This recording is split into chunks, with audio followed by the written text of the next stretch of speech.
everyone, this is Jeremiah. And this is Gwen. This adventure, we were looking for a quick weekend away. We packed up the bike and headed out to the Ozarks. We didn't want anything epic, just a quick little weekend to get away from noise and people. Unfortunately, as you'll see later, we forgot something important. Yeah, we did. But, it doesn't matter all the time because we just wanted to go out and reconnect a little bit and get undistracted from everything. We live with a bunch of teenagers, so as I'm sure you can imagine, sometimes we just need to get away from it all. And so this trip was a great opportunity to do that, even with the missing piece. Yes. One of the advantages to minimalist backpacking is that when we get on the motorcycle, it's not that hard to get all our gear on the bike. And we both enjoy riding through the mountain trails on the motorcycle together, so it's a very fun adventure. And then we get to where we camp, and it's really easy to grab our backpacks off the motorcycle and start hiking up the trail. We enjoy it a lot. And this way, the adventure can start as soon as we leave the house. So once we get out there, we have to decide what we're doing. Are we wanting to hike a lot of miles? Are we wanting to camp? What's the goal? And we like to do both, so we have to decide that. Sometimes, like this weekend, we only had one night. It was just an overnight, so we knew we weren't going to be hiking a lot. We decided just to hike out and find a spot and enjoy camping. I think a lot of people don't realize how easy it is to do dispersed camping. In our national forests, they're all public lands, and for the most part, you can camp anywhere in our national forests. There are some restrictions at some of them, so you need to be aware of that and look for it. But for the most part, you can pick a spot as long as it's a couple hundred yards away from a water source and 100 or 200 yards away from a trail, and you can just pick a spot and camp. So we do a lot of our trips that way, especially when you live where we do, near both the Ozark Highlands Trail and the Ouachita Trail. You just look on the map, find a trailhead, and usually within a couple miles you can find a good spot to camp. And this one was no different. The Lick Branch Trailhead's a place that I've been to a number of times, and I knew there was some good camping, so we went hiking up about a mile up the hill and around a corner through a really cool box canyon.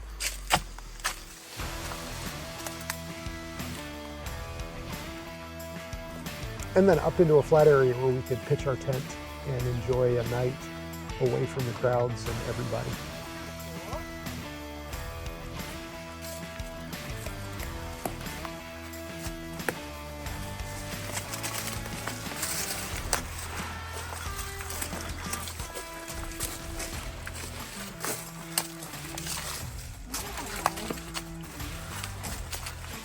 This is really cool.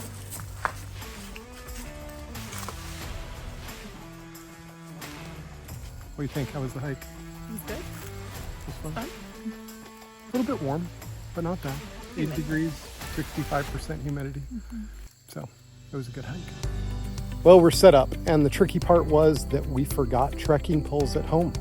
We were on the motorcycle this trip, and usually we bring trekking poles because we're going to hike a lot. We weren't hiking as much this trip, but we forgot the trekking poles, and they're kind of essential to the tent. So we had to improvise a little bit.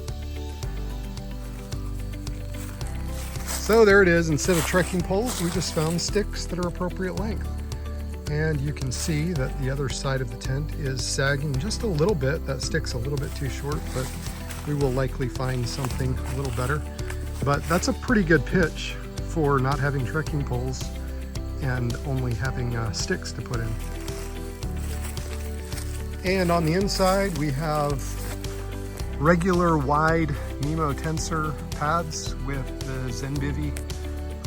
This is the ZenBivy Light system for couples. This is the twin bed system with the 25-degree quilt. And it is super warm, almost too warm for tonight. It's going to be about 68-degree low, I think. So almost too warm, but it's a nice way to sleep.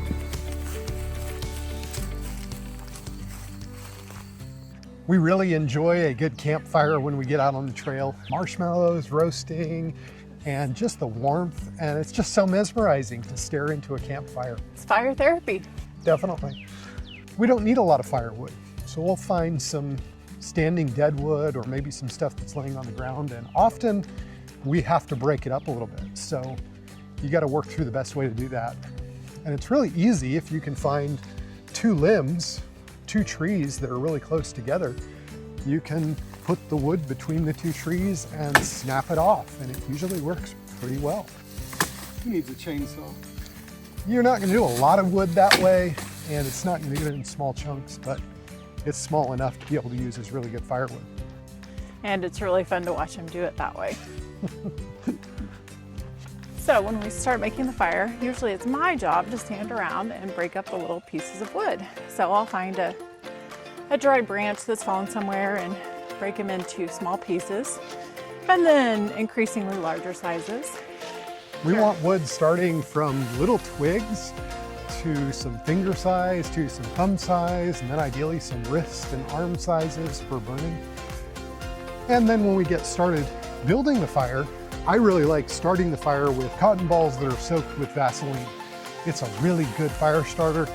I've just got a little plastic bag filled with them, and I'll take one out, break it up, lay it on the ground, set a bunch of little tiny twigs around it, and light it with a lighter. Some would say that's cheating. I don't think it is, because you still have to work at it, and we're always going to carry multiple fire sources. So I know how to build fires other ways, but they're just more complicated. You've done it without it before. Yeah, exactly. It just takes more time and it gets more complicated. And I want to build a fire because I enjoy it, not because I feel like I have to work really hard to get it done.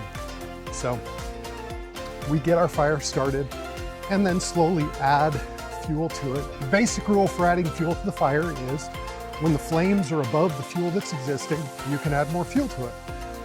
And if you follow that rule, you're generally just fine, and you can build a nice fire that will keep you a little bit warm, and you can enjoy marshmallows on it. That's the best part.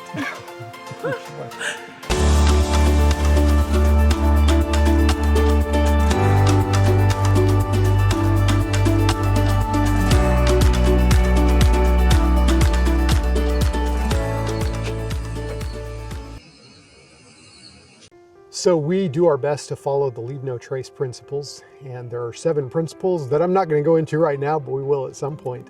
But principle number 5 is to minimize fire impacts. And I think that's really important when we're out, because we want to enjoy it, and it's there for us to enjoy, but we have to do it responsibly.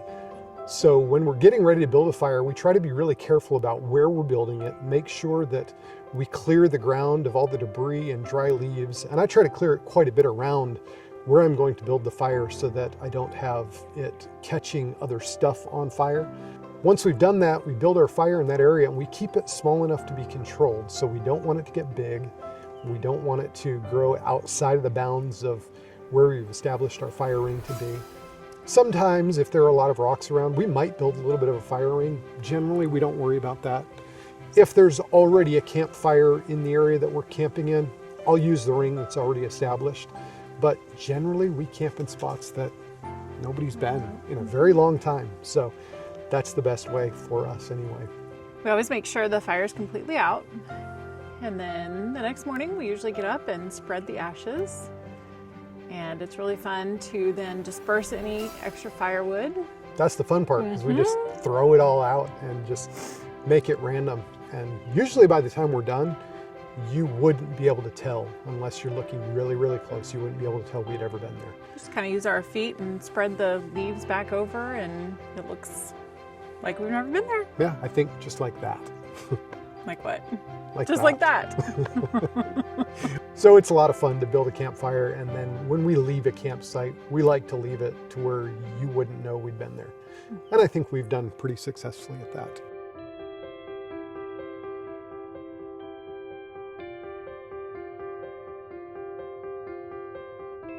So if you're thinking about taking your next adventure, just do it. Don't worry too much about it. You don't need ultralight everything. You don't need a week off work. Just take some time, go out and enjoy the outdoors. If you have questions about gear or what you need or how to get started, feel free to leave us questions in the comments. Maybe we'll make a video and get back to you. Thanks for watching. See you next time. Is that what I'm supposed to say? Okay, good. There's going to be a blooper reel now.